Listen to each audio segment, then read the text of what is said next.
thank you very much for coming. Pleasure to be here.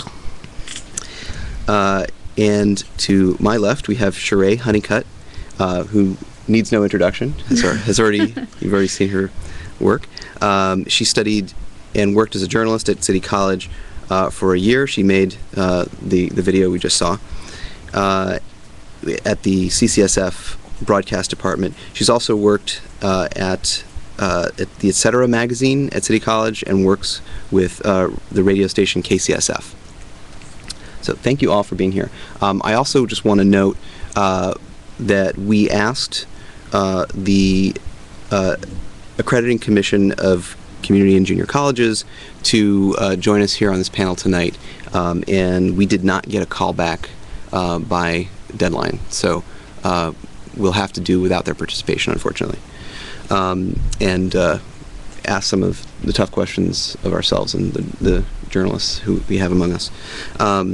So I'd like to start all the way on my left with Alyssa to get a kind of overview of what's going on.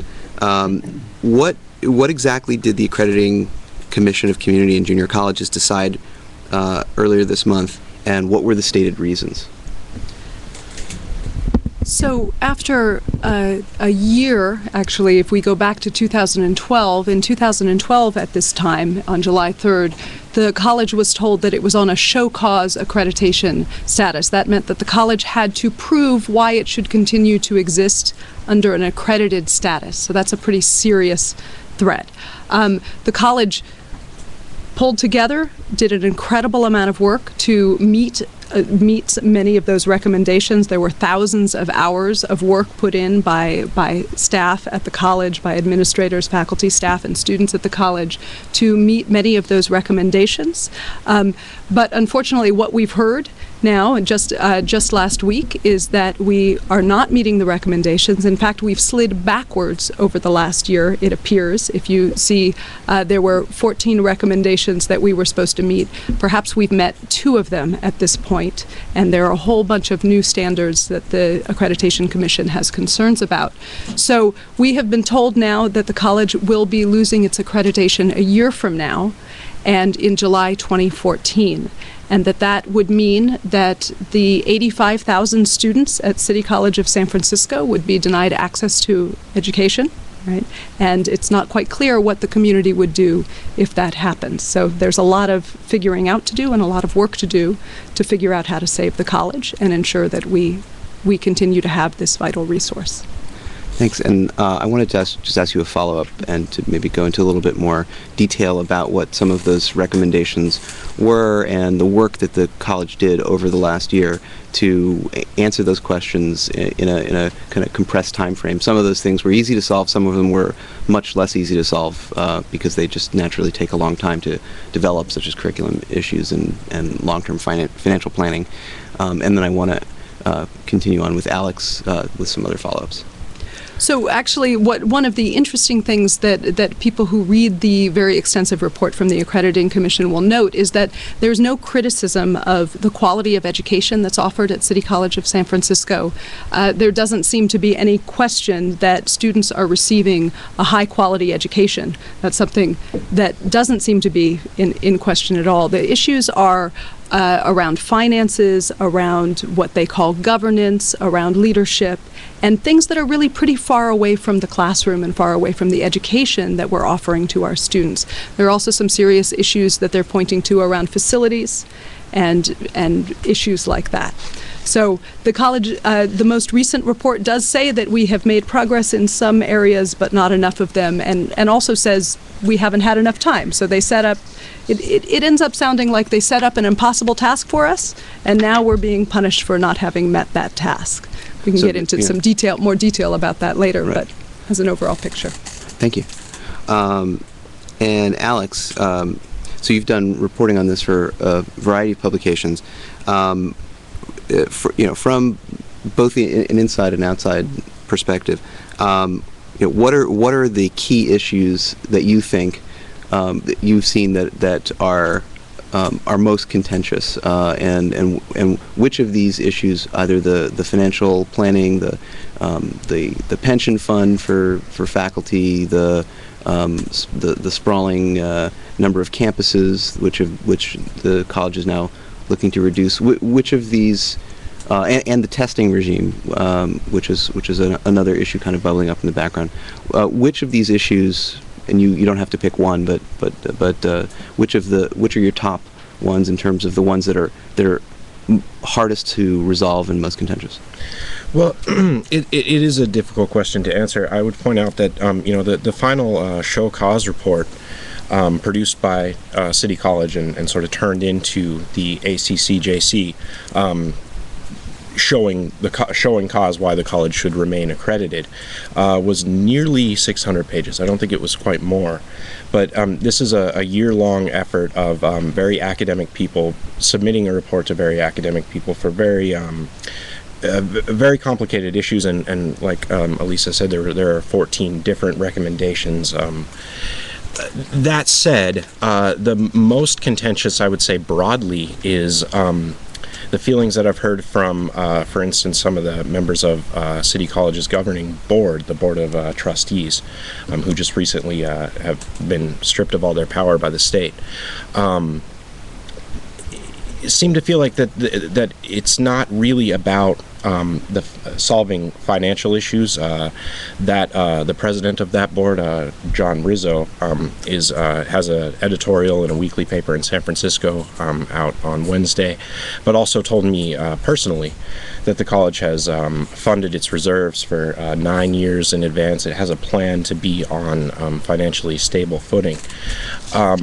But that this is really, like you mentioned, an educational sort of philosophy fight of what should a community college be, and what function should it serve as far as preparing students for transfer to university, offering non-credit classes, economic workforce development in the city. That in itself seems to have been counted against the college, I think, a little bit in the ACC's decision to revoke accreditation. I can quote from a letter. This is from the ACCJC president, Barbara Bino, on announcing that decision. And he said, nevertheless, active protests against the direction the college is taking, expressed at governing board meetings and against the college leadership, indicate that not all constituencies are ready to follow college leadership and make needed changes in a timely manner. So the dissent itself and the college sort of struggling to redefine itself on sort of a downsized mission it seems to me, I would read that as counted against the college in the final evaluation. Well, obviously there are issues of, power. Who's going to control this process? Who's going to control the college in the long term? And City College has a somewhat distinct tradition of faculty control. Do you want to talk a little bit about that and what was the issue there with the accreditors?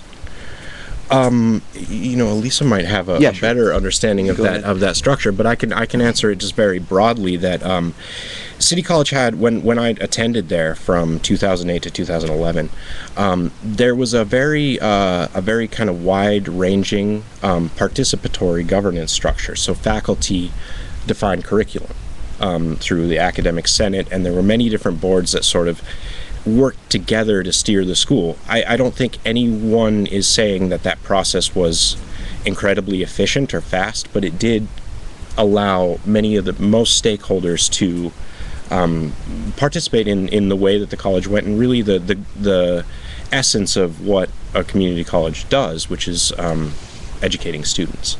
But maybe Elisa can pick up from there. No, I think that's what we've seen is in the last year we've moved from a college that really, I think, we felt had our students at heart and the community at heart, and was really working tremendously hard to ensure that we retained access for a broad array of services and programs, which has been, by the way, very challenging to do after 5 years of budget cuts and losing more than $50 million, and really trying to hold together while the state was in fact losing more than half a billion community college students around the state. We were really trying to hold that together. that was done as a college, and that the faculty were behind it, the college overall was behind it.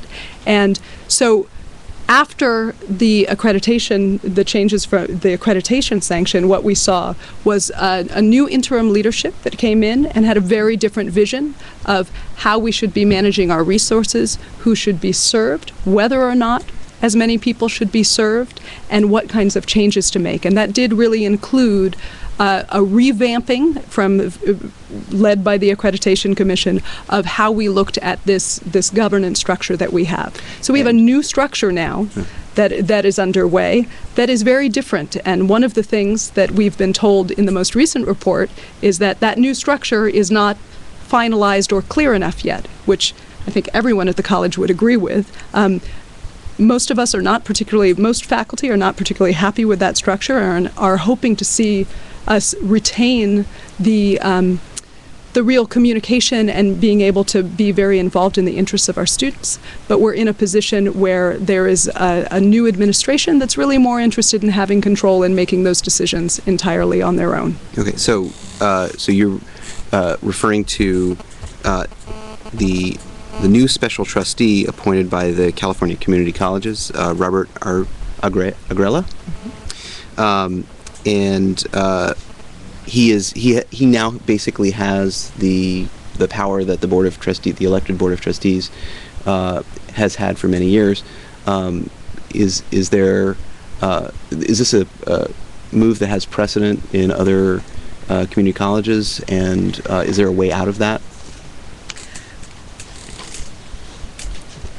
Is there anybody else who I don't want to? I want to make sure we hear from our students and our alums. So has anyone else done any? I can sort of speak to that briefly, or okay. Yeah, just briefly, and then we'll move on. So no, one of the things that's happened just in the last week, in fact, this week, is that as part of this accreditation decision, the revoking of our accreditation in a year. The State Chancellor's Office has moved to basically depose and shove aside our democratically elected Board of Trustees. That was one of the criticisms from the accreditation agency, was that our Board of Trustees is not doing the job that they think they should be doing. I think if you talk to our Board of Trustees, they will tell you that they have done, as Alex just mentioned, everything that they have been asked to do by the special trustee and the interim chancellor in the name of accreditation, even when they haven't liked those things, in the name of trying to move this process and hold on to our accreditation. So this week, as of this week, we no longer have a Board of Trustees, a democratically elected body. Well, they now exist in an advisory capacity only, which is not... And we're not quite sure what that means yet. Okay. They were, I did hear from several of the members of the Board of Trustees. It was Tuesday when there was a very large rally in San Francisco, more than 1,000 people marching from the City College's downtown campus to the local San Francisco offices of the U.S. Department of Education, basically asking if that federal agency can step in to sort of audit what the ACCJC, some of the decisions that they've made. The trustees, several of them mentioned that they were attempting to meet that night, but that they received a call from the special trustee, Agrella, telling them that they would not be allowed to meet that night.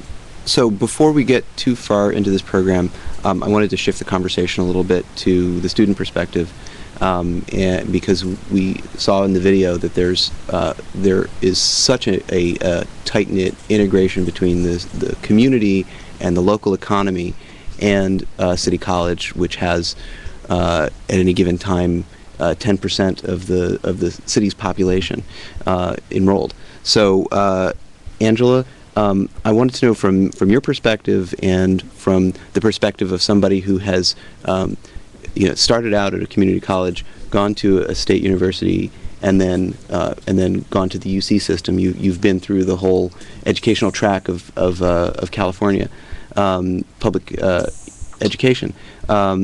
What does a city college and what does a community college mean for San Francisco residents? What kind of opportunities does it present, and why is this?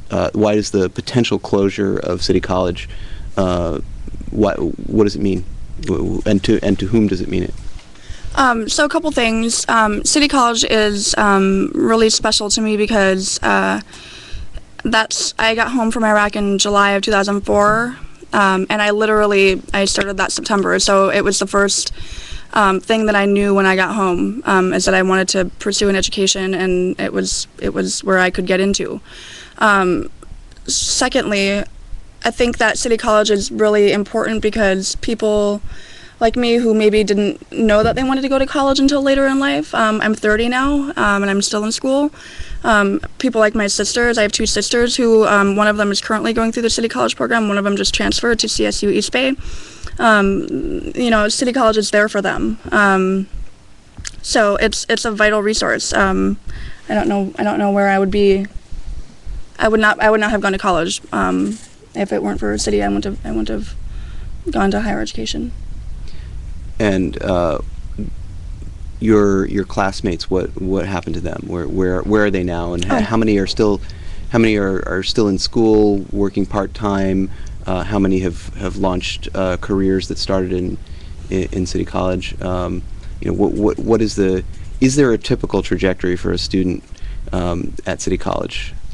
Well, I can speak to the people that I went to school with. So I'm a journalist, and I was on the school paper at City and at SF State, and I'm pursuing a master's in journalism at Berkeley. So we're at the Guardsman. We're a very tight-knit publication. Right now, all of my friends that I can think of, except for one, I think, who's in Russia, are working for a daily newspaper. One is at the North Bay Business Journal. One is freelancing and doing stringing work for AP and the Chronicle. One of them is working at the Jakarta Globe in Jakarta, in Indonesia. So it's a springboard to our careers. And as far as what I know about other people, I mean, my sister, who just transferred to CSU East Bay, she, and this is one thing I have to say about City, is their counseling program, especially with the Vet Center, where the Veterans program is incredible. They, help me realize, what classes I need to take. I'm not good in math, so this is what else I can take. My sister, she didn't even know what she wanted to do, and they helped her and kind of narrow it down to pursue an English degree. So in my experience, has been invaluable. Thanks, and I thought that was a great segue to what Aundray is doing. Yes.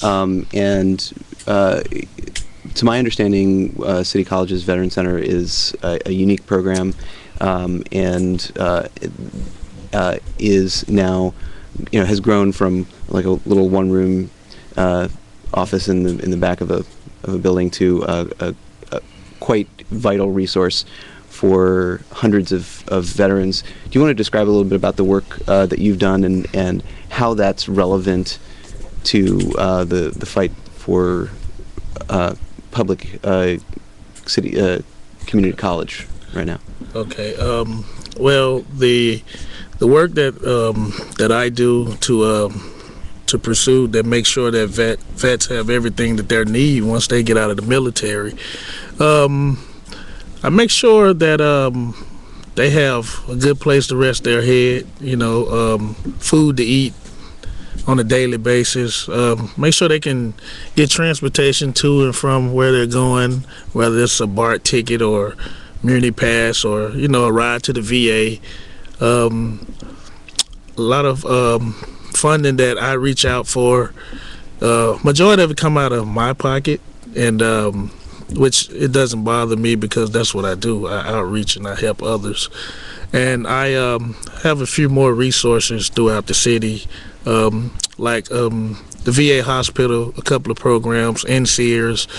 It's a good relationship that I have with the community, and I've been the president there since 2011, and it just took a whole different spin from 200 vets to over 1,100 vets, 1,100 veterans. That's a big responsibility. So for the community, this would keep our guys very active, because if we lose City College, it loses accreditation. The guys would be pretty much lost, no financial stability, because this is the second highest BAH, which is basic housing allowance in the country. Which that means a lot, because this is an expensive area to live in. And Boston is #1, by the way. So if City College is gone, I really don't know what we would do. It'll be a big storm of just brains trying to figure out, should we get them to other colleges, but if they're going to pay, as much. It's just something we have to start at the educational level and work our way down to individuals, whether it's finding them a job or finding them a new school to go to. So it seems that that City College is superficially an educational institution, but has so much more that can't really be measured on an academic basis that is integral into bringing the community together. What become of your the folks who visit the center, and how do resource centers like the Veterans Center help guide people into civilian life? Yes, the camaraderie of many generations of veterans that come through, whether it's Vietnam, Iraq, Afghanistan, Korean War, we got all kind of veterans. It's a place that we share a lot of information with each other to kind of stay afloat in the community. Whether it's roommating with each other or something like that. So it's vital that we fight to with each other as for the community, the veterans that's in the community, and the college, just to make sure that we don't lose it. I mean, I don't know what we'll do with all those guys. I mean, 1,100 people. Oh man, it's a lot of people. Andre, did you talk about the fact that it's also a VA? Oh yes. Oh, we are the a lot of colleges wants to kind of have the program that we have, because we started off as just a Veterans Resource Center. Then we have a Veterans Administration Affairs side to the building as well, which is one of the only ones in the country. There's only 2 now, and every college is trying to get that now. We have psychiatrists, doctors, and therapists. They all come weekly, and once the guys get out of class, if they're frustrated or whatever, they could come talk to someone, and not just lose it, because a lot of guys, they will lose it if they don't have the right help. Yeah, normally you might have to go, wait on an 800 number, or go out to Fort Miley, which is out it's out at Ocean Beach. It's not close. It's not too far, but it's not right there. So it's a really incredible thing. This Sherae, this is not happening in a vacuum. So we've talked about all of these issues of the particular 14 recommendations, 2 of which the commission says has been addressed. This is happening in the context of a national recession, of cutbacks on the federal and state level, and pretty rapidly changing philosophies of educational testing, and what community colleges are for. So what are some of the main reasons that defenders of the college say are the background issues that kind of supersede the 14 recommendations? Are you referring to what the ACCJC is saying that needs to be changed for the college, or what you've? I'm sorry. Well, there have been all these cutbacks, hundreds of millions of dollars Right. on the state level. I think some of the critics of the process have said that it's kind of a moving target because essentially they're trying to create a university that can adjust to these lower this smaller footprint. How much of the conversation among the students and faculty and staff and supporters of City College are about those issues and trying to address the larger issues of public funding of community colleges? How much of it is trying to address the specific concerns of the accreditors? Okay. Well, I think that with Prop 30, and things like that, we've really seen the community say that schools need more money. We need more assistance. City College is huge. It has multiple campuses, and it's not something that's easily run. When you take more money away from something, how do you adjust to that? How do you change? And I think it's always a difficult adjustment period, which, CCSF is definitely in. This just adds to the accreditation crisis, adds to the issue of change. I feel that with the adjustment the school is going through, it's almost like kicking them while they're down. How are they supposed to adjust when they're not given a chance to adjust? They're not given a chance to change. It's sad. I think a lot of the students feel that City College does have things that it needs to work on in terms of maybe organization, but I think everyone really is just passionate about the school and what it represents and what it brings into their lives.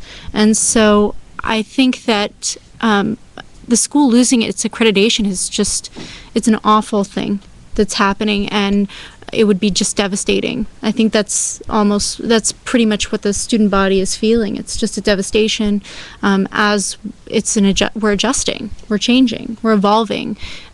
So to kind of say halfway through that evolution to where we're going, to say, well, we're just going to stop. We're going to end here.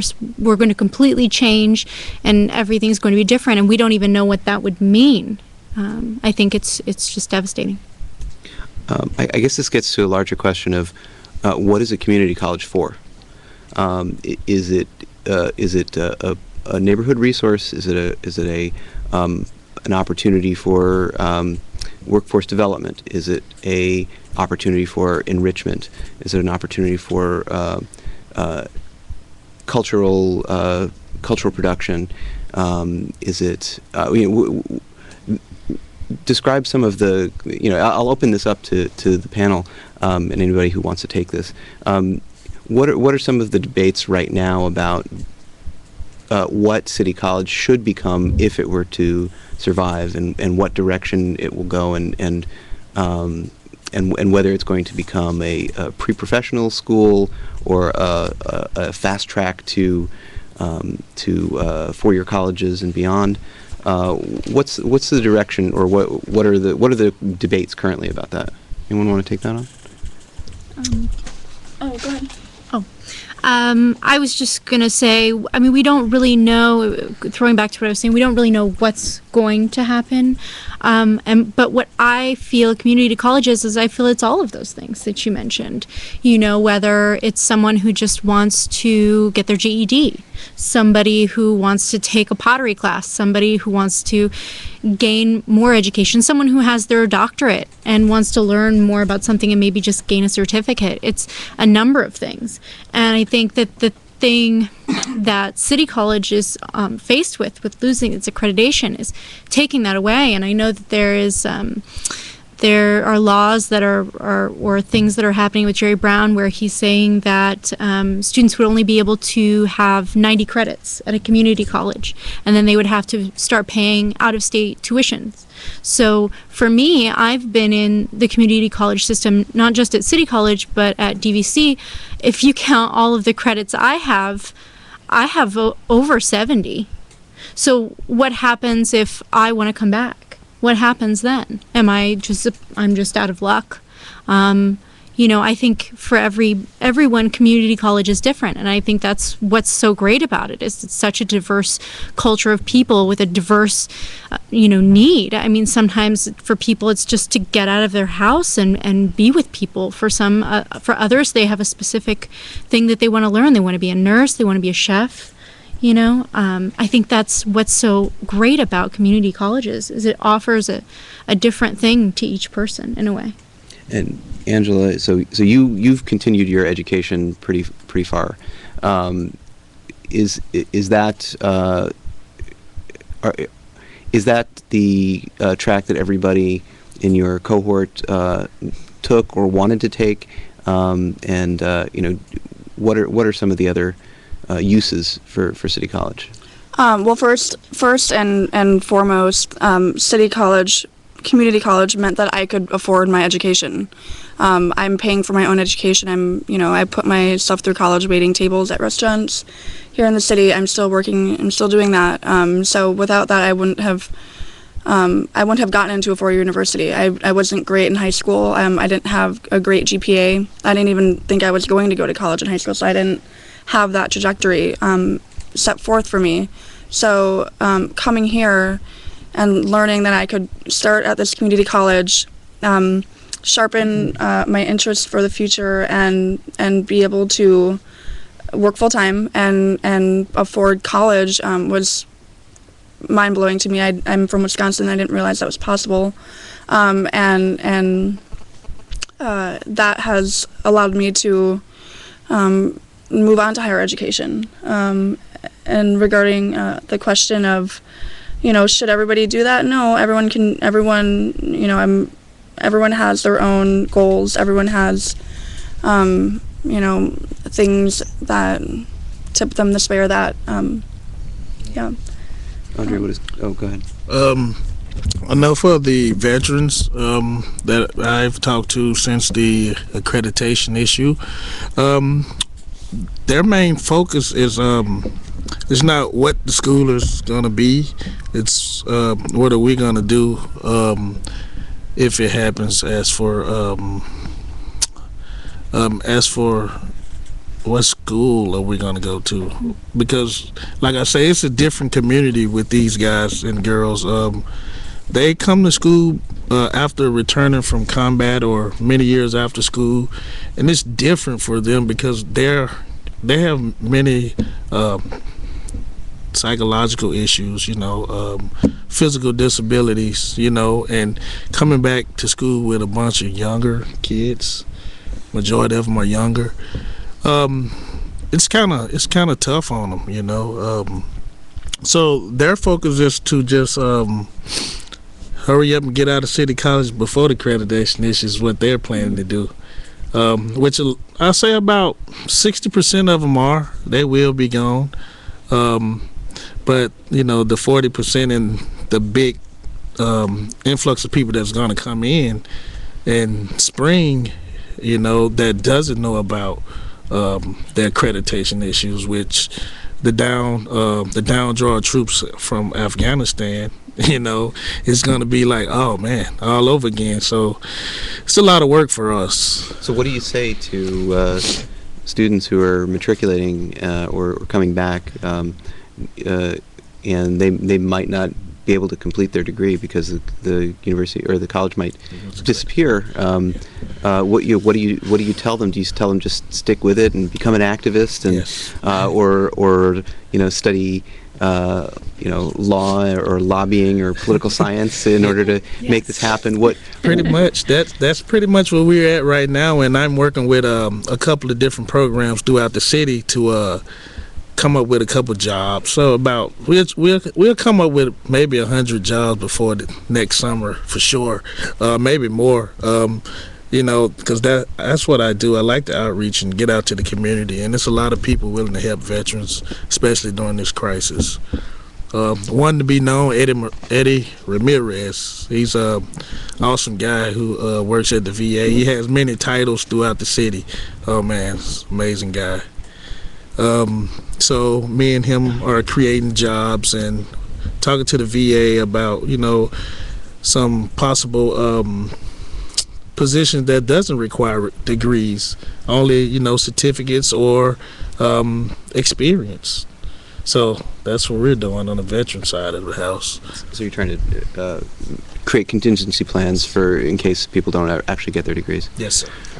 Alyssa, you want to say something? So, you know, part of this just speaks to how complicated this issue is, right? We can't cover in an hour the complexities. There are, I mean, I think our students and our alumni are the best advocates for what City College does for our community, and you've heard some of that story here tonight.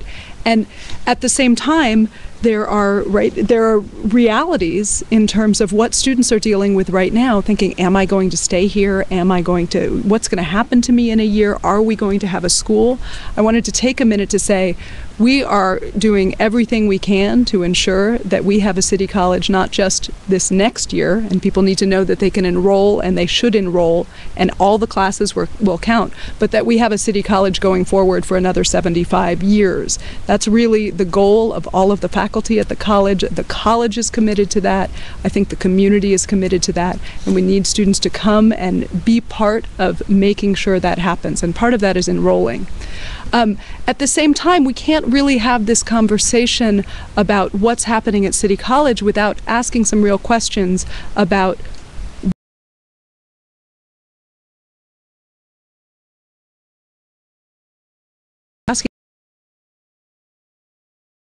to do with the quality of education. That part we all agree on.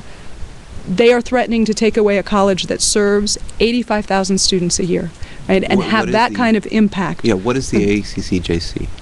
The ACCJC is the accrediting commission. What is it? And what are they? They are well, they claim to be a private organization, but they're funded by state tax dollars. They're actually funded primarily, almost entirely, by the colleges that they accredit. They get their authorization from the federal government, and we actually we had that question a year ago when we thought, wait, something's really wrong here. We have gone from having no significant problems at the school. We always had a clean bill of health in terms of accreditation. They made a couple of suggestions along the way, and then suddenly last year they were threatening to take away our college. So we actually spent about the AFT 2121, my local, and the California Federation of Teachers, we spent about 9 months doing really deep legal research and trying to figure out, who are these people? Where do they get their authority? What's going on? And that process in that process, we not only found that we had significant concerns, but we found that people all over the state have real concerns, but that there's a culture of fear around talking back or asking questions about this body and the accountability of this body.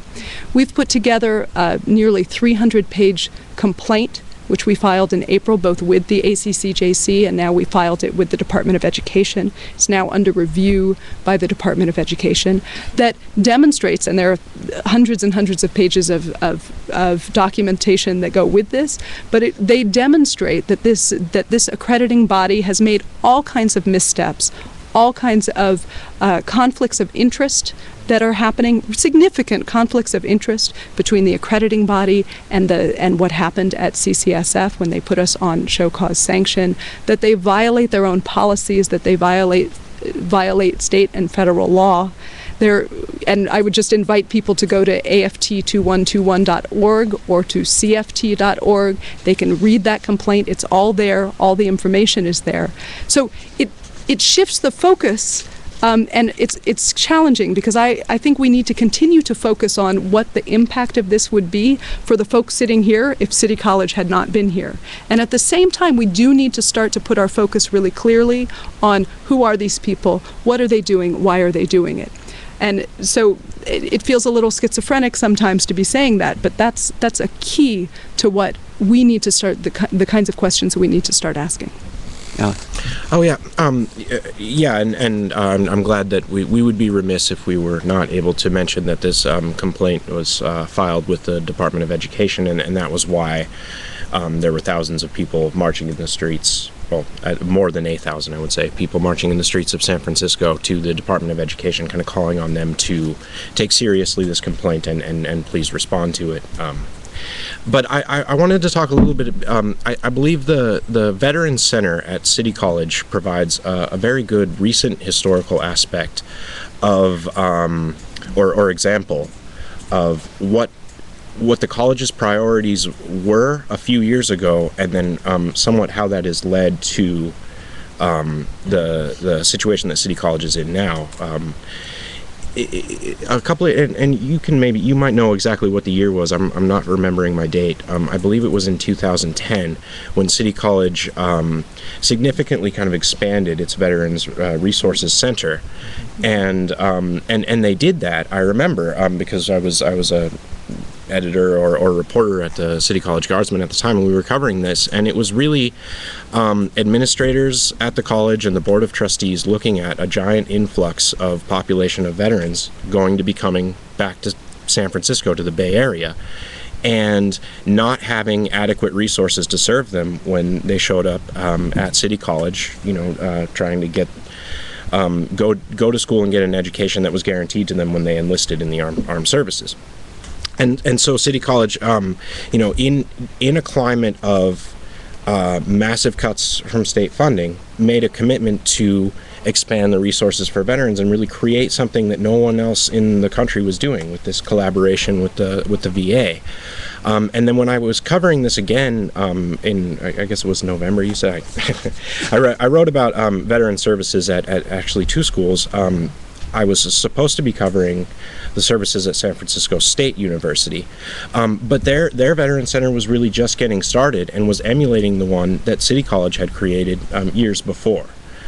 They currently now, or at that time a few months ago, were serving around up to 400 veterans in a new center that they had just created, and really looking to collaborate with City College's much more kind of developed program.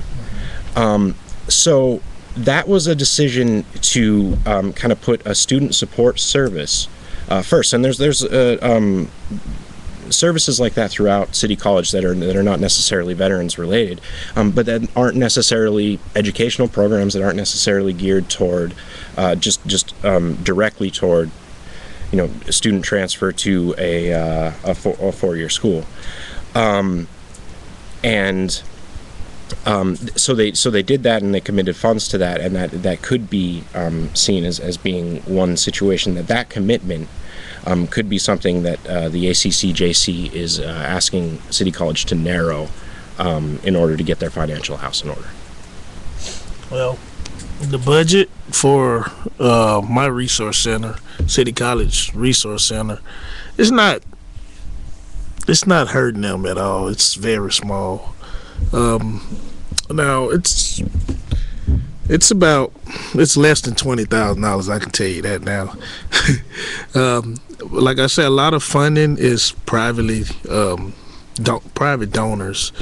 So if they're looking at, well, I hope they're not looking at the Veterans Department, because that'll be a shame on them to discount us in this accreditation. I mean, I don't know what to say to that. But yeah, we get more money from private donors than what the school budget give us, which just allow us to pay my front staff, the front desk staff, which that's the only thing it pays for, and a few printing supplies.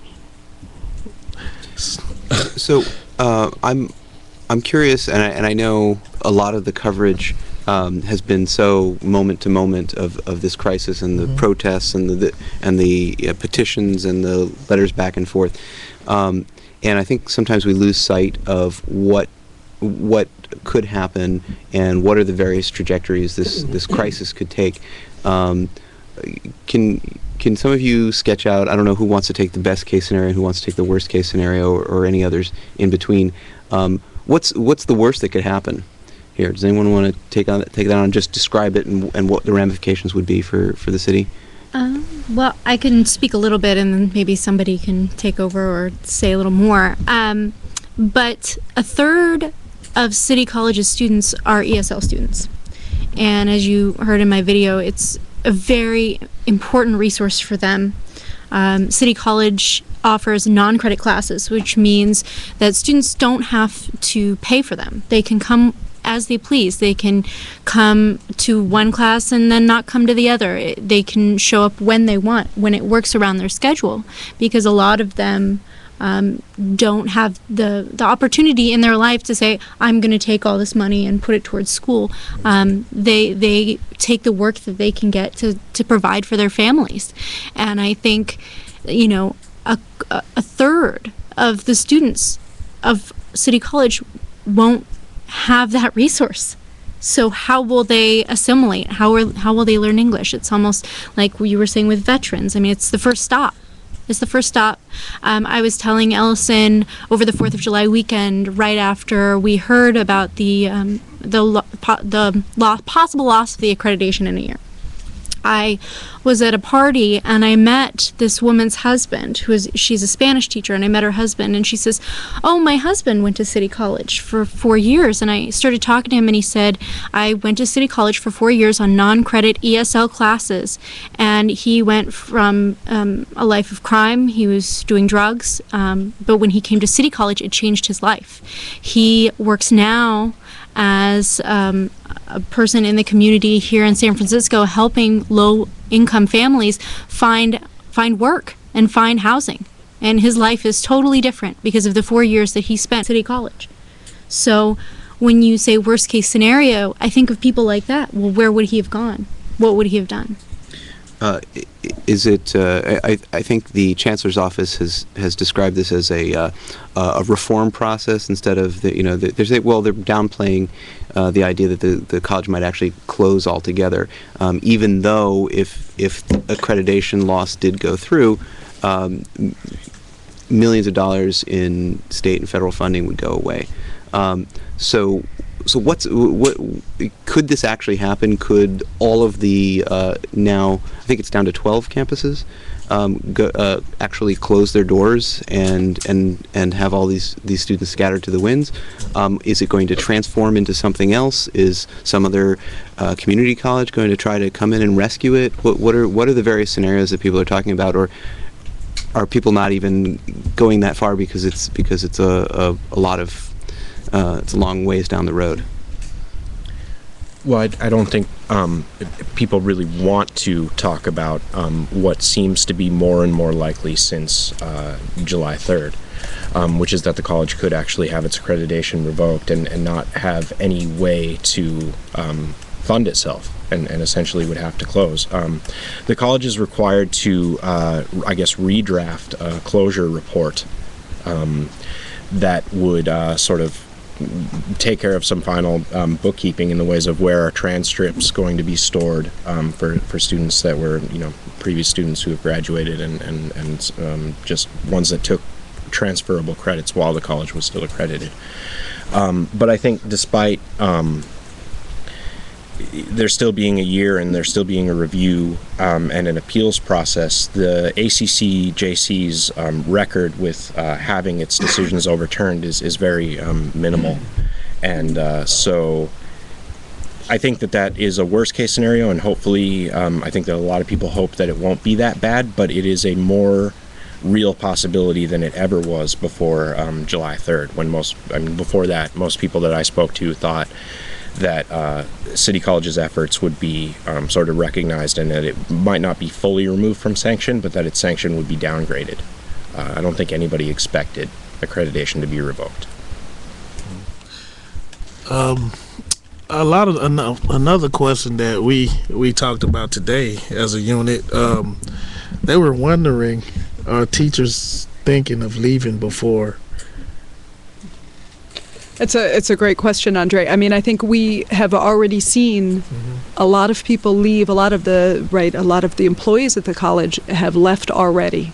We have lost. We're losing a lot of talented and very passionate and dedicated people in our staff, in our faculty, in our administration, who the uncertainty, just as it's getting to students, has really gotten gotten to the employees at the college. And at the same time, I think there's an incredible amount of dedication and wherewithal to see this through and ensure that we work on many different fronts to ensure that this college remains open for the 85,000 students who count on it. Right, I think that's so. And I guess the other question about the worst case scenario, and the college will have to recreate a closure plan. One of the things the Accreditation Commission said was that the closure plan was insufficient. I think part of the reason that it's hard to spin out that scenario is not just because I think everybody's dedicated to seeing the college through and helping the college be successful, but it's also because there is no blueprint for this. Right? This is a college that serves an incredible amount of the community, and that is a very large college.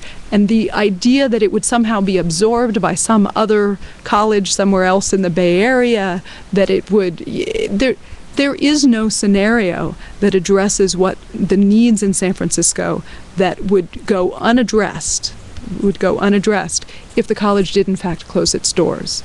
And I think that's so. It just again points to how complicated and how serious the situation is, but also how important it is that we save the college for the community and for San Francisco. Can I just ask a question? I'm curious. I'm sorry. The name of the city college in Southern California that lost its accreditation escapes me. What is it? That's Compton Community College. Has the teachers union been working with or talking to that district, and have you learned any lessons from?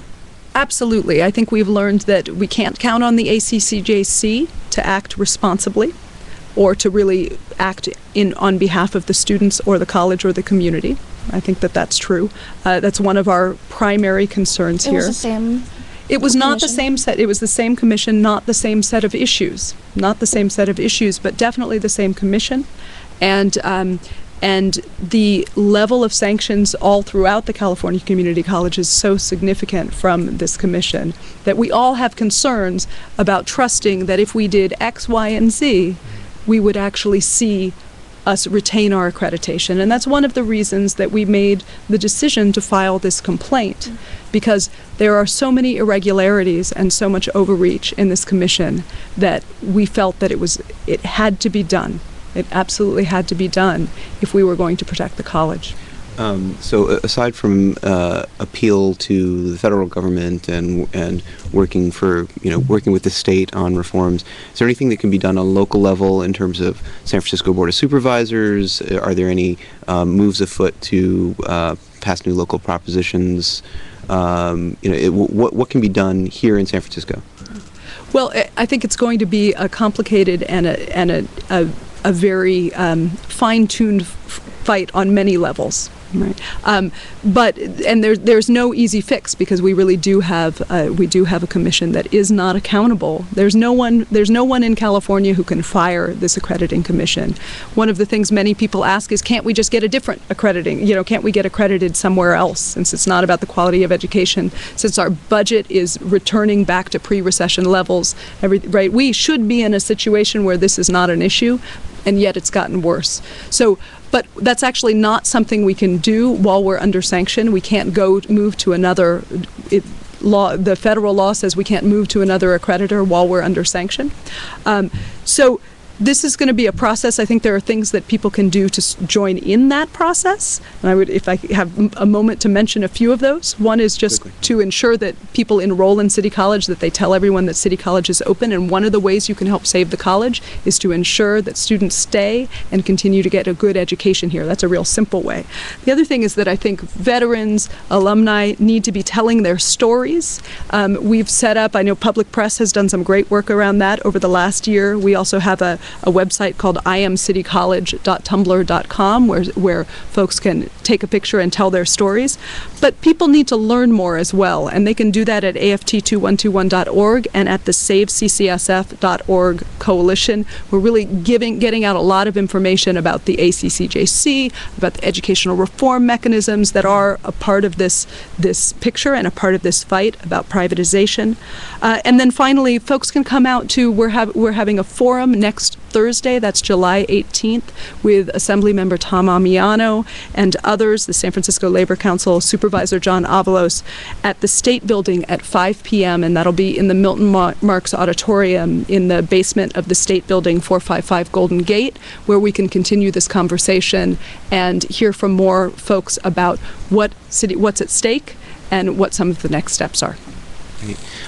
And we're actually running out of time here rapidly, but we wanted to give the opportunity to some folks in the audience to chime in, cover in any of the fill in any of the gaps that we might have left in the conversation, and talk maybe about their own experiences. I know there was some conversation in the back earlier, and actually, if you just want to take this mic, pass it around so that we can get the live stream going. Should we do the mic at the other end? Yeah, you can't really move it that much. Okay.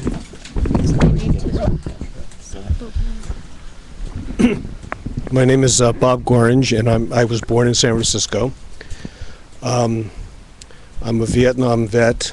I was in Vietnam in '66, '67. Can you hear me okay? Yeah. Okay. And I came back and worked for a year, and then I came to City College. I'm an alumnus.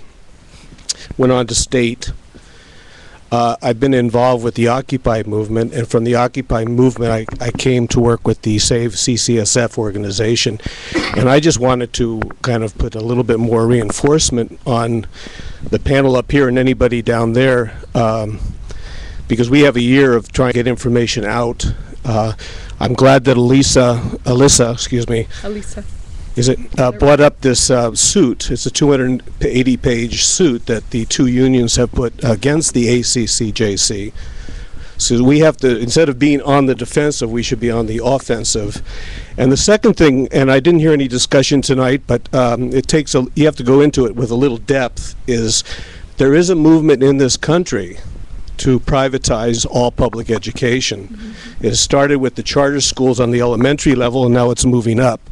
So that's another subject that people need to be informed about, because in that context, then you start to understand what's going on. Thank you. Anyone else want to come up? Just grab the mic and maybe stand over there so you don't have to lean over. Just stand on the other side. So I'm Lance Burton. I have had a 40-year career with City College as a student, as an instructor, as a consultant. And I want to thank Elisa. But one of the things I just wanted to find out from you guys, I mean, whatever happened to the Western Region accrediting body that integrates all the different regions of academia to be able to have a accreditation or a certification or matriculate to a four-year school? And is there some separation between that body and the this community college, junior college body? That seems to be where the fight is. So I would just say to start, I mean, that is such a good question, and it's a very complicated one, and if people want to know more in depth, they can look at the amended complaint that AFT 2121 and CFT filed recently at the beginning of July 1st. But so it used to be that the ACCJC was, people nationally called them WASC Junior, that it was sort of a subset of this larger Western Association of Schools and Colleges that Lance mentioning.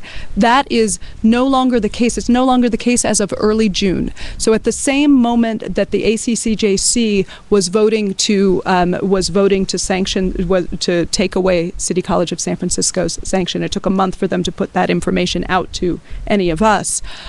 They were also separating themselves off from WASC and have become an independent organization. Now, this is particularly relevant to us because it means that the appeal process that the State Chancellor's Office and the City College of San Francisco has said that they're going to begin, that appeal process is a little bit more rigged than it would have been. Instead of going up to WASC, the appeal and the review and the appeal of the sanction, instead of going up to WASC where we might have gotten a little bit of an independent review, at least a little, it goes right back to ACCJC. So the same people who have unfairly sanctioned us and are revoking our accreditation are actually going to be the people who take a look and decide how they did when they made those choices. It's right. So It is. That's absolutely right. Well, and I've heard and seen that critique many times in the press and in public statements and meetings. And I wish we'd had someone from the accreditors with us. We'll, if we have a follow-up conversation, we'll try to get them again. Anyone else want to make a statement? Come on up. Can you speak into the mic so that they can hear you on the live stream? And introduce yourself, please. Hi, my name is Barbara Skinner. I just have two questions. Was that last information, what you just conveyed, is that part of the complaint?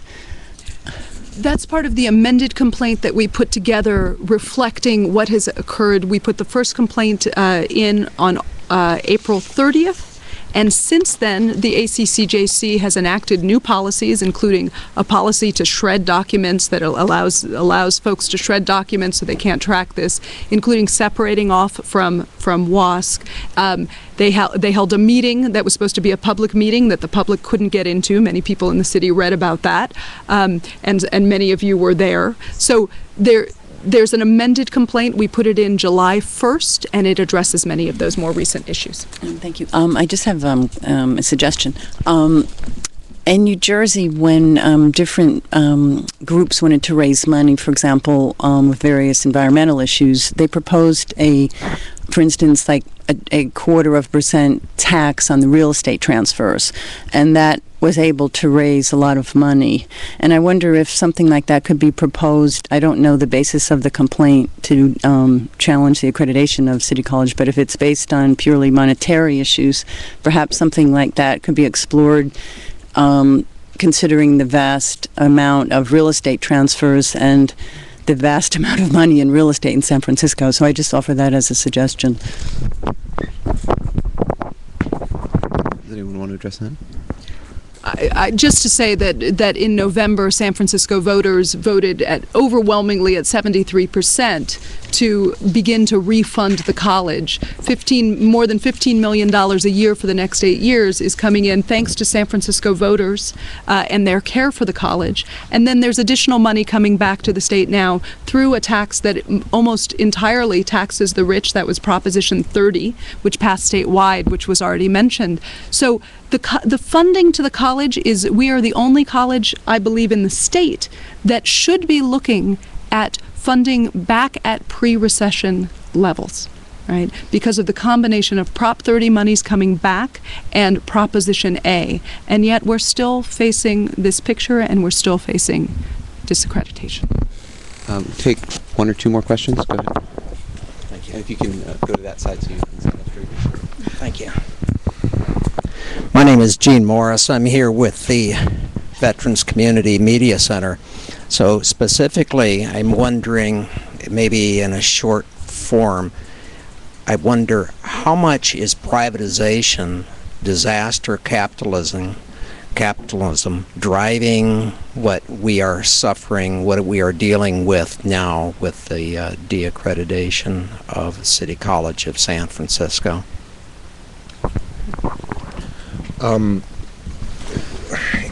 mean, it's somewhat difficult to say for sure with any level of verification. All I can speak to is that I've heard it raised many times in the city. I can, I met a person on Tuesday, in the streets at the rally for City College, who was an instructor from the City University of New York, and his message to the crowd was that San Francisco is ground zero in the fight for public education.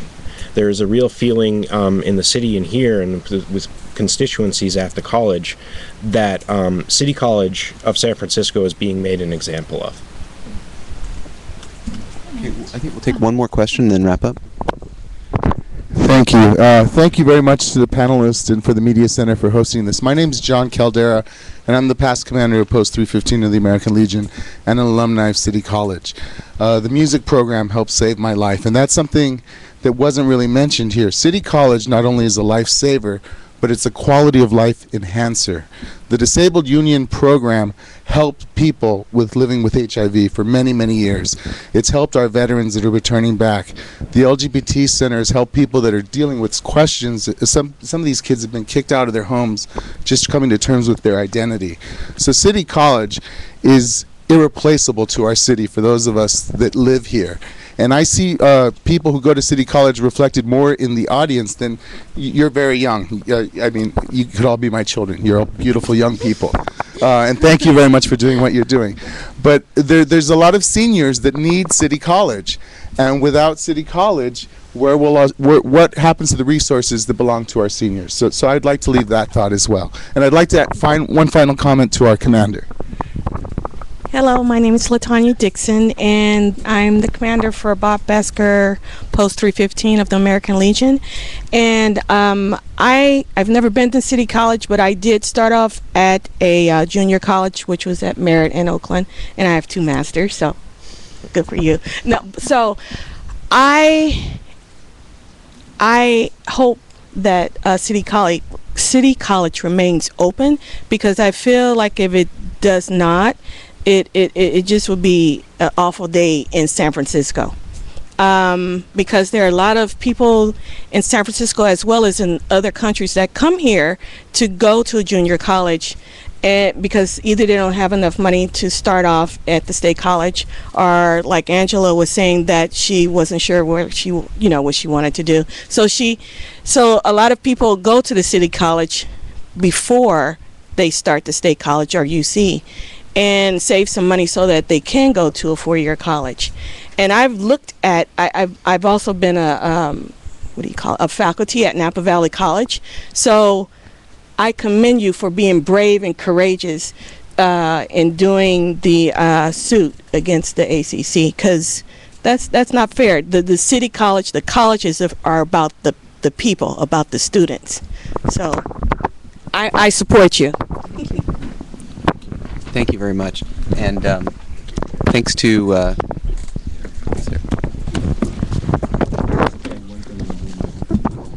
go ahead real quick. So, because what you guys are doing in follow-up, right, if there's some way to kind of track, like they say, follow the money. In this case, I'm interested in finding out where you can follow the interest of the parties that are involved, and that go back to the state chancellor who just retired, the folks that are now on the who was she? She was the president of Berkeley College. Her husband, some other folks that are this is San Francisco. It's not Butte County. It's not Calaveras. It's not Mendocino. It's not Riverside. It's not Santa Rosa. And I think that what this gentleman was trying to do is cast a die that looked like those kinds of small 10, 15,000 student campuses on a 90,000 student campus. That's as diverse as San Francisco is. You can't do that. 30 seconds. So I would just say we absolutely, in San Francisco, we have to be struggling for all of the communities and to ensure that we retain that access for all of the wonderful reasons that you heard here tonight for different people. We need to keep the community in our community colleges. So if people are interested or have information or have ideas, please get in touch with us at aft2121.org. Thank you very much, and thank you to all the panelists. Thank you. Thank you. Ellison, do you want to say some closing remarks? Okay. Thank you, Michael, and thank you all of the panelists. What an awesome experience we've had here. Great information, great exchange. Let's give them a hand here. Just wonderful. And yourselves too. Thank you for contributing. Gene, come on over. Just in closing here, to thank the many, there were many people behind the scenes to help make this happen. This is really our first launch, and I want to pay special attention to Des and his team back there for the awesome work that they have done to get this streaming. We're actually, streaming live. And and it was mentioned Catherine Lee, Howie Beck, who is not here unfortunately, but he really was the driving force to get us connected to you all, and it was really wonderful. We're grateful. And to Sam Gold, who provided us with the technical equipment today, and to Dina Boyer, who is manning the camera there, so we can. It's really wonderful. So thank you all for being here. And Gene, any closing remark? Well, certainly the reason why we're having this extraordinary forum is because of Ellison Horn. So I'd like you to express your appreciation. Thank you so much for your great insight and this continuing conversation to save City College of San Francisco for us, especially for us veterans. We'll be having more of these forums. We want to hear from you. We want you to come down, be involved. This is your facility as much as anyone else's, so this is all about community. So please come on and let's do more of this. Thank you.